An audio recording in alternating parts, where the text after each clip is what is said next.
Hi. It's a high ponytail kind of day, isn't it? It sure is. So can you talk to me about this fight week? Does it feel different than your first one? Like, does it feel more normal?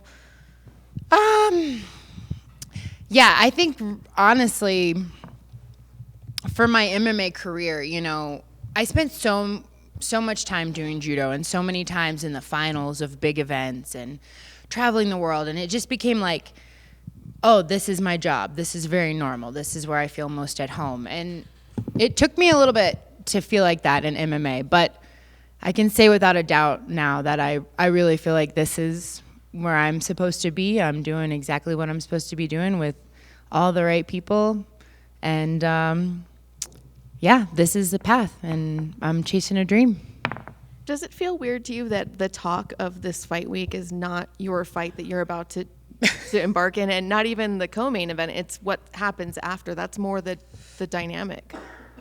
Yeah, I mean, I think it's kind of probably what fans want, and an inevitable, I want to fight for the title. I want to be UFC champion, and Juliana has been gifted a title shot, so I'm gonna smash Ketlen's skull, and then I'll probably I would happily walk out after I beat Ketlen and fight both of those girls. I think I can beat all three girls in the same night. I believe I'm the best in the world, and when you're the best in the world, you can't be stopped.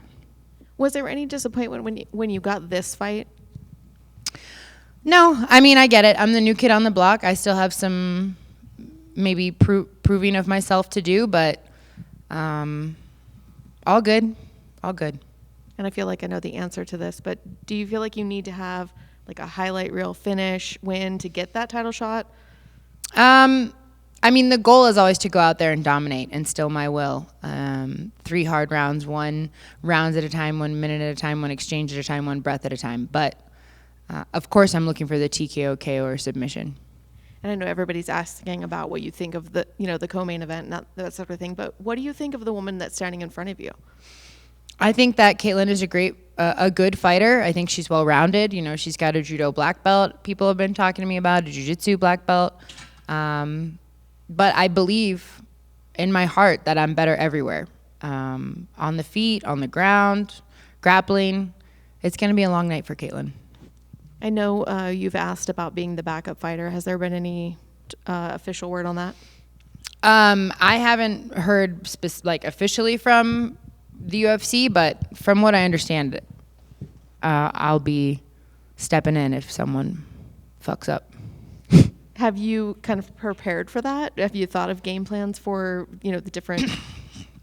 I mean, my game plan doesn't really change, I focus on me, I do my thing, and good luck trying to stop it. Thank you. Thanks, Amy. Kayla, over here.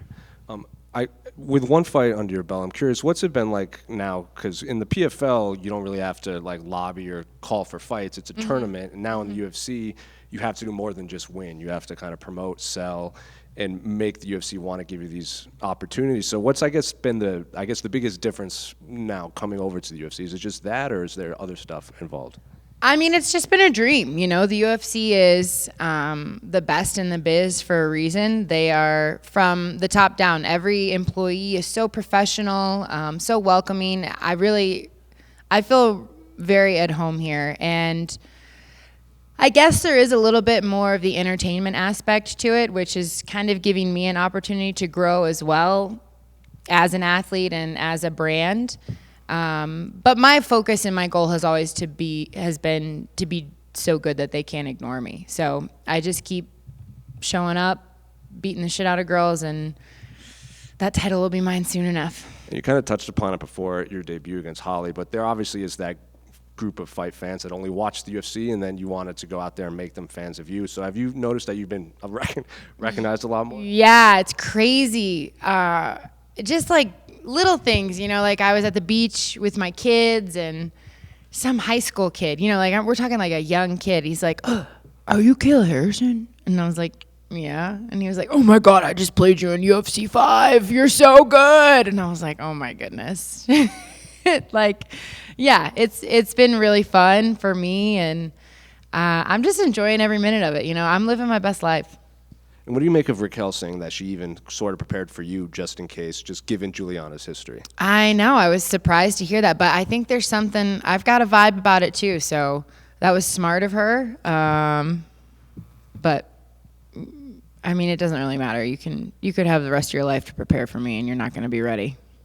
Just two more quick ones. I know you talked about Ketlen a little bit earlier, but everyone that has beaten her in the UFC has gone on to fight for a title, essentially. So when you joined the UFC, did you think about her at all? Were you like, I know eventually I'm going to have to, either when I win or before I win, kind of match up with her? To be honest with you, no. I mean, I really just, God bless all of these women, but they're all just like fill in the blank for me. It doesn't matter. Any day, anytime, anywhere, anyone. I don't really care.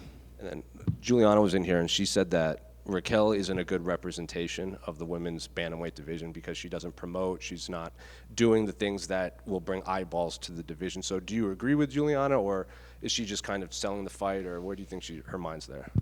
You know, everyone has their own personality. Everyone has their own way of doing things. Juliana, I don't think anyone likes to hear her talk, so maybe she should take a page out of Rocky's book and shut the fuck up. But yeah, I mean, I have nothing but respect for Rocky. You know, she's just a fighter. She didn't come over here to be famous or to talk shit, and she won a title, so she did it her way. Good for her. And can I just get your thoughts on the main event between Alex and Khalil? Shama. Yeah, you know I gotta go for my boy. Yeah, I think he's gonna do what Powhatan does. Kayla, right over here. Speaking of Alex and that main event, you obviously have done a lot of work with him.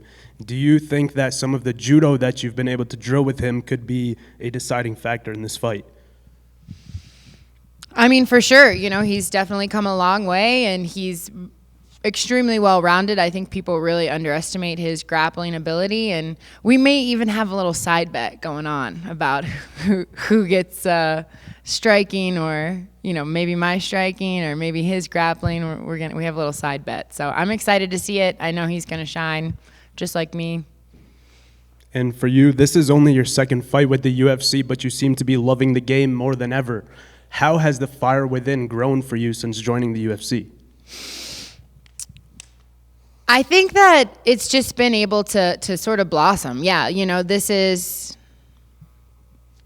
I feel like I reached my ceiling at the other promotion, and I feel like I wasn't really challenged. And money's great, and you know, all of that stuff is awesome. But I love a challenge. I thrive under pressure. I enjoy the bright lights, and I enjoy the pursuit of excellence. You know, for me, that journey, the journey to being the best I can possibly be, is what keeps me going and wakes me up every day. And like, my life is just so good. I get to wake up every day. You know, my kids are homeschooled. We spend the day together. I go train. I beat Mike Brown up. I come home.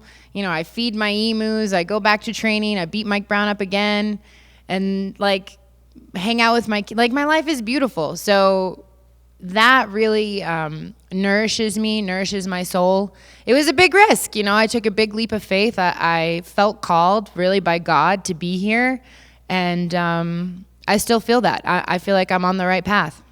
And piggybacking off of what you just mentioned, I saw a post on Instagram where you said, this is what I was born to do, and now it's about more than me. You were talking about your kids. Yeah. You know, you're doing amazing things, providing a great example to the kids. What do you want them to take away from what you're doing in this fighting career that you're having right now? Yeah. I mean, it's just so important for me that my kids know it's okay to dream big, and it's okay to take risks, and it's okay to believe in yourself, and it's okay to be a strong, confident, badass boy or girl, and it's okay to stand strong on what you believe and who you are. And like, I want my kids to live their life on fire. You know, every day is a gift. Every single day. You know, at our church, someone who was 35, 1 year older than me, just recently passed away. Mother of two, beautiful soul. And I think about that a lot. Like, we're not here for forever. So make the most of it. Love the ones you love. Care deeply. Act accordingly, and just I don't know, squeeze the juice out of life. That's what I want them to do. Thank you. I've just got one more. I just was curious what your thoughts are in prediction for the Cyborg Larissa Pacheco fight coming up. I think Larissa will win. Thank you. Awesome. Thanks, guys.